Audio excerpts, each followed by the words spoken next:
Hey guys, my name is Matimio, and welcome to another episode of Sunday Mailbox. This is a video series where you, the viewer, can submit your gaming or Battlefield-related questions, and then I will give my humble opinion on them. To get the formalities out of the way real quick, I know many of you already know this, but if you would like to submit your own question that could be featured in an upcoming episode, you can do so by leaving a comment down below, or by sending me a YouTube message. So the first question for today is, what do you think if DICE made it so that when you use a silencer and get a kill, you don't show up on the kill cam?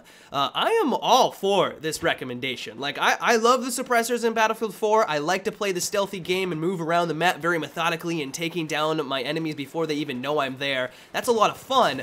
But as things stand right now, there are just so many things in the game that make that challenging, and one of them is just the kill cam. Like, I understand why DICE has a kill cam in the game. I understand why there are, certain things like sniper glint and stuff along those lines, is so that when there is a camping sniper or there is just a camper, you can identify where they are and where you're getting killed. And so I get that. But at the same time, there are so many different things that make just playing the stealthy game not impossible, but just very, very difficult. And probably the biggest thing right now is the commander's UAV. I don't know what DICE was thinking when they implemented it the way that they did, but as things stand right now, the UAV is constant. And if you're playing on a small map like Operation Locker, Flood Zone, Zavad, you're always on the minimap. If you are on the front lines or even kind of around the front lines, because the cooldown on the UAV is just constant and it's always up, you're pretty much always going to be on the minimap, and that sucks when you're trying to play the stealthy game. And so if DICE is going to keep it the way that it is right now with the UAV, on top of the fact that you also show up on the kill cam, it makes it very easy for people that are playing with their friends or just playing by themselves to know where you are and to take you out. And so you may kill one or two people, but eventually they're gonna know where you're kind of hiding, or even if you're not hiding in one area, just kind of your general location, and they're gonna be able to find you out and kill you. And so that stealthy role, while it should give you some advantage, is kind of negated by all of these other factors. And so I would be all for your recommendation. I think it's a solid one. I think that the suppressor right now, while it's a lot of fun, there just needs to be either, the UAV needs to be either nerfed, or I would like to see something done with the kill cam as well. Solid recommendation. The next question comes from Xenomorph, and it is, what do you think about counter-knifing? As a knifer, I really hate the fact that if you knife someone in the front, you already know that you're going to die. It's basically suicide.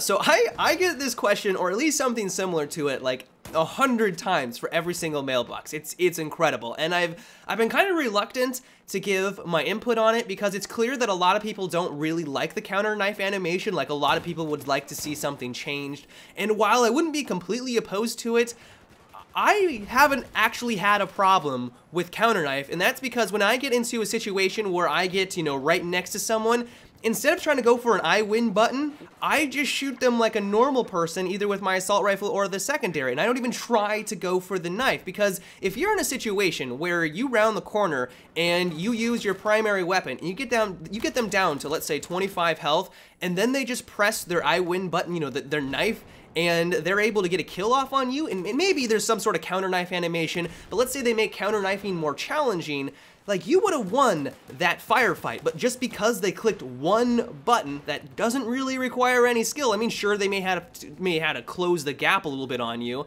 but I would be far more upset if I lost that firefight simply because they just pressed one button that honestly doesn't take any skill. And so what I want DICE to avoid is a situation where everyone is panic knifing within close proximity combat. Like, you're around the corner and your first reaction is not to shoot them. What I want to avoid is, their first reaction is to knife them. I never liked panic knives in the Call of Duty franchise. I never liked panic knives in really any first-person shooters, and I want to completely avoid that for the Battlefield franchise.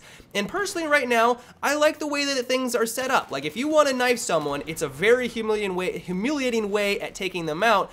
But if you want it to be guaranteed, you need to be sneaky. Like, you need to catch them by surprise, you need to get them from behind or from the side, and if you're gonna do that, it's a guaranteed kill, and it should be a guaranteed kill. But if you are facing someone and they lunge at you with the knife and you have a primary weapon, that's saying you should never bring a knife to a gunfight. Like, you shouldn't win that. Like, the person who has the gun should be able to kill you. If they shoot you and they're better than you, they should win. And to have a scenario where the knife is winning more often than the guns, or making it so that you have a larger incentive to use your knife in those close encounter combat, I want to completely avoid that. And if DICE wants to make some small changes, I'm all for it, but as long as it doesn't get to a panic knife situation.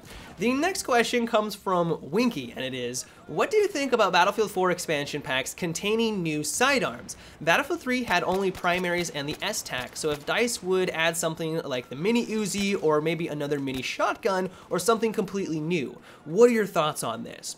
So I would take new weapons, be them secondaries, be them primaries, but honestly, I would be more inclined to getting new primary weapons. Like, there are already 13 pistols in the game right now, or 13 secondary weapons that you can use, and they are pretty much every color in the rainbow. You got like the Magnum, which is your heavy hitting but slow rate of fire. You got your fast pistols, you got, high rate of fire, you got the shotgun, there's pretty much every single type of secondary that you could want is currently in Battlefield 4. And so I don't know exactly what they could bring for a new pistol. Like, I wouldn't say no, like I am all for new weapons, but I'm just not exactly sure if that would really bring more to the game and add more variety, because I think as of right now, there's pretty much all the variety that you could want right now with the pistols. Like, looking through all of them, there's every single type that at least that I could want, and every single type of gameplay is kind of represented here. And so I would be more inclined for just getting new primary weapons. The next question comes from Maz, and it is, do you think that the personal defense weapons are viable to use in close quarter situations such as domination and team deathmatch? It feels like the engineer class just doesn't bring as much utility to the table on infantry maps because the only gadget that is kind of useful is the RPG. You have to rely on teammates for ammo and health, and most personal defense weapons run out of ammo quickly. Sure, they have good hipfire and fire rates, but so do most of the carbines. So I've kind of noticed that a fair amount of people have been kind of hating on the personal defense weapons. A lot of people, when they're playing as the engineer, will just opt to use the carbines, and while I love the carbines, I think it's kind of a shame because there's a lot of personal defense weapons that I think are just flat out amazing. Like the CZ3A1, I think is probably one of the best close encounter weapons in the game. Like, it has, I think, 1,000 rounds per minute. It's got 31 rounds in the magazine. It hits extremely hard. Like, it's an incredible personal defense weapon. Like, it is flat out amazing. And so I think what your main critique here is that the engineer class just doesn't bring enough to domination or team deathmatch. And it's not really on the fault of the weapons themselves, but it's just more on the fault of the kit, because on team deathmatch and domination, you guys know there aren't vehicles, and the main reason why you would want to run around as this kit is to take out vehicles, be them helicopters or tanks.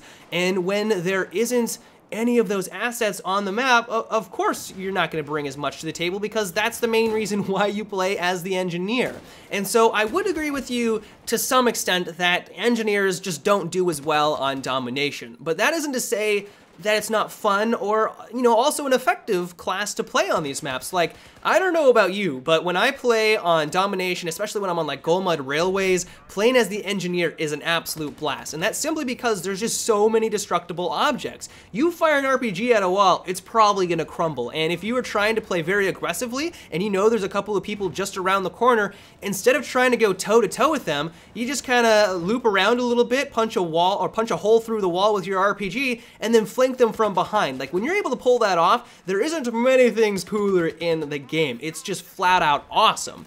And so while yes, I would agree with you that the engineer just doesn't perform as well on team death and domination, but that's just simply for the fact that there aren't vehicles, which is what the engineer is made for. But at the same time, if you play it appropriately and you use like, the CZ3A1 or some of these just awesome PDWs, you can still do very well and bring a lot to your team. But yeah, guys, that is it for today's Sunday Mailbox. I hope you enjoyed. I'm finally starting to get over this cold that's been plaguing me for like the past 5 days. It's been just awful, and I may still sound a little nasally, but hopefully in the next couple of days that will be completely gone and I'll be back to 100%. Once again, if you would like to submit your own question that can be featured in an upcoming episode, you can do so by leaving a comment down below or by sending me a YouTube message. But until tomorrow, guys, have a good one and take it easy.